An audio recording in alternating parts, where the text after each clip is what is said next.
తాజ్ మహల్ లో మూసున్న 22 రూమ్స్ వెనకాల అసలు ఏముంది ఈ వీడియోలో నిజం తెలుసుకుందాం. ఎన్నో ఏళ్లుగా జనాలు అక్కడ విగ్రహాలు, శివలింగాలు, ఇంకా పురాతన కార్వింగ్స్ ఉన్నాయంటున్నారు. చాలా మంది కోర్టుకు వెళ్లి తాజ్ మహల్ ఒకప్పుడు గుడి, వాటిని ఒకసారి తెరిచి చూడండి చాలా ప్రూఫ్స్ దొరుకుతాయని వాదించారు. కానీ ఆర్కిటాలజీ సర్వే ఆఫ్ ఇండియా ఆ 22 రూమ్ల రియల్ ఫొటోస్ రిలీజ్ చేసింది. మరి అక్కడ ఏముందో తెలుసా?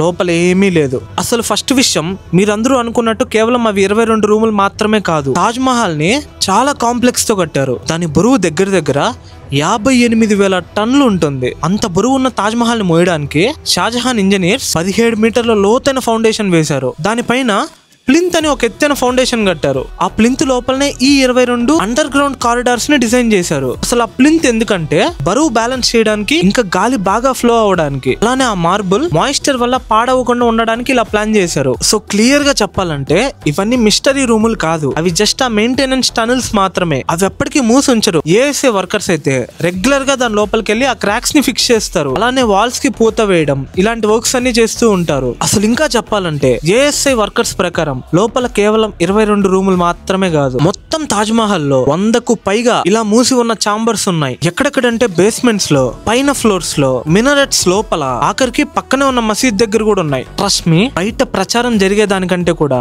నిజాలు ఇంకా చాలా ఇంట్రెస్టింగ్ గా ఉంటాయి. మీలో ఎంతమంది ఇంకా తాజ్ మహల్ కి వెళ్లారో మీ ఎక్స్పీరియన్స్ ఒకసారి కామెంట్ సెక్షన్ లో చెప్పండి. ఇంకా ఎవరైతే వెళ్ళలేదో ఇప్పుడే వీడియోకి లైక్ చేసి పెట్టుకోండి. బయట మాట్లాడుకునే రూమర్స్ కాదు, ఇలాంటి నిజాలు ఇంకా మన ఛానల్లో చాలా రాబోతున్నాయి. అవన్నీ వీడియో రూపంలో మీరు చూడాలన్నా, నేను పెట్టగానే మీ దాకా రావాలనుకున్నా ఇప్పుడే కింద కనిపిస్తున్న సబ్స్క్రైబ్ బటన్ నొక్కి పెట్టేసుకోండి.